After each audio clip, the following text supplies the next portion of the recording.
Bismillahirrahmanirrahim. Assalamualaikum warahmatullahi wabarakatuh. Saya Sabrina dari PAI 2, ingin mempresentasikan tugas ujian akhir semester tahun 2024 dengan mata kuliah Psikologi Pendidikan.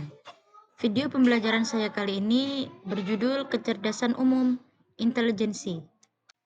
Pendahuluan. Intelijensi merupakan kemampuan yang bersifat umum dan potensial. Para ahli tidak mencapai kesepakatan dalam banyak hal mengenai intelijensi.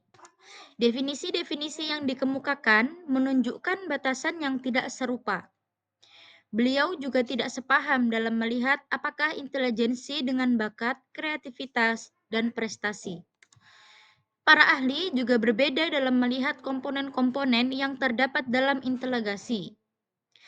Ada beberapa ahli yang mengajukan teorinya mengenai intelijensi. Di antaranya adalah Teman, Spartman, Steinberg, Thurston, Guilford, dan Gardner.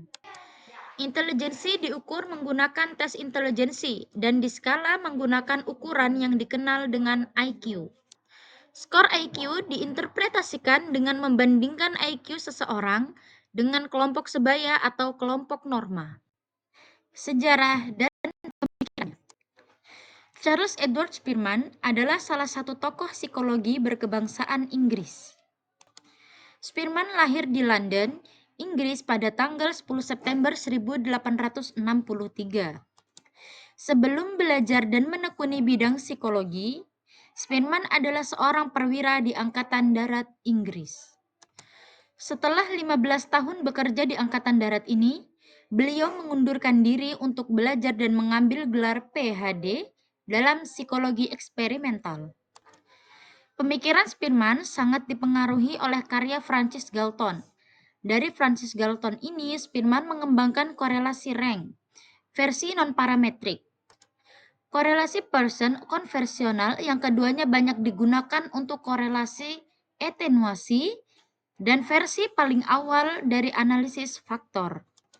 Pandangan Spearman mengenai intelijensi ini ditujukan dalam teorinya mengenai kemampuan mental yang populer dengan nama teori dua faktor atau two-factor theory. Baik, kita akan masuk pada materi teori dua faktor. Yang pertama, sebuah faktor tunggal yang mendorong performa di semua tes kemampuan mental. Faktor umum ini disebut dengan G atau general, dengan fungsi untuk menyediakan kunci untuk memahami intelijensi. Faktor G ini dihasilkan dari energi mental. Yang kedua, ada seperangkat faktor yang spesifik terlibat di dalam performa, hanya di dalam tipe-tipe tertentu saja pada tes kemampuan mental. Faktor spesifik ini disebut dengan S atau spesifik.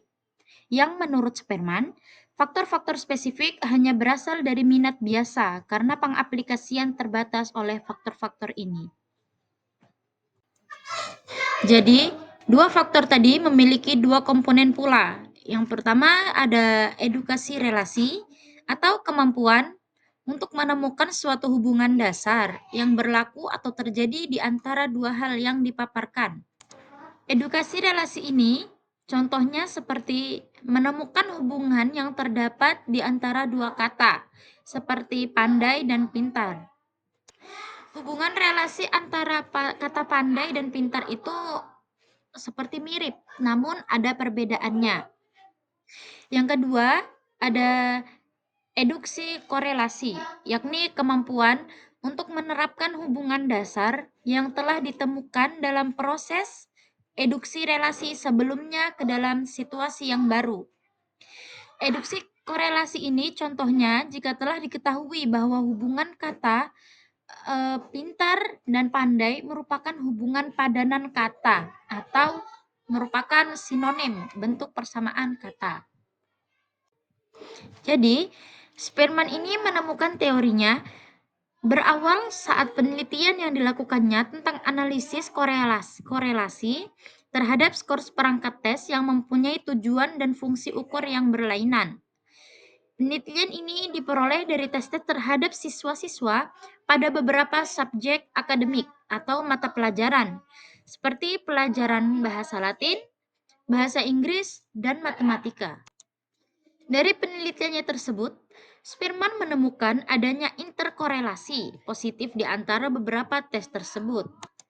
Interkorelasi positif ini terjadi karena masing-masing tes tersebut mempunyai suatu faktor. Disebut dengan faktor G, atau dalam materi sebelumnya kita bahas bahwa faktor G merupakan faktor general. Akan tetapi, korelasi yang terjadi pada tes tersebut tidak sempurna. Korelasi-korelasi tidak sempurna ini terjadi karena masing-masing faktor tersebut selain mengukur faktor umum yang sama, masing-masing tes juga mengukur komponen tertentu yang bersifat spesifik bagi masing-masing tes. Jadi, teori dari Spearman ini memiliki beberapa kelebihan. Di antaranya adalah two-factor theory memiliki basis riset atau penelitian yang mendukung. Yang kedua, kecerdasan umum menurut Spearman ini dapat terukur dalam tes intelijensi. Yang ketiga, menekankan pentingnya faktor J atau general yang mampu mewakili semua tes yang merupakan kesamaan. Yang keempat, dapat diaplikasikan untuk memprediksi kesuksesan atau prestasi yang bersifat akademis dan pekerjaan.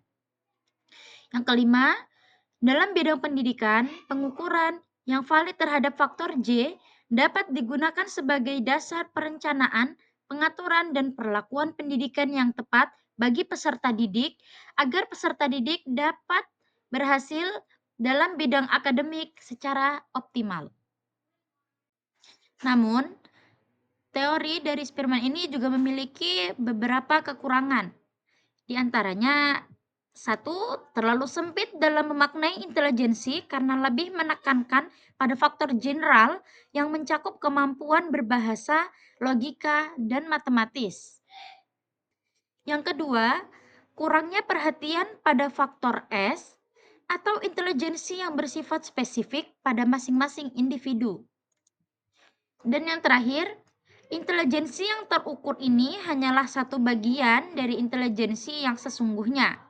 Dan bagian ini hanya terlihat pada mereka yang memiliki kecerdasan akademik saja. Baik, kesimpulan pada video pembelajaran saya kali ini mengenai tema kecerdasan umum intelijensi adalah dalam penelitiannya untuk melihat kecerdasan umum atau general, Charles Spearman menggunakan metode statistika untuk melihat kecerdasan kelompok anak berusia 10 dan 13 tahun.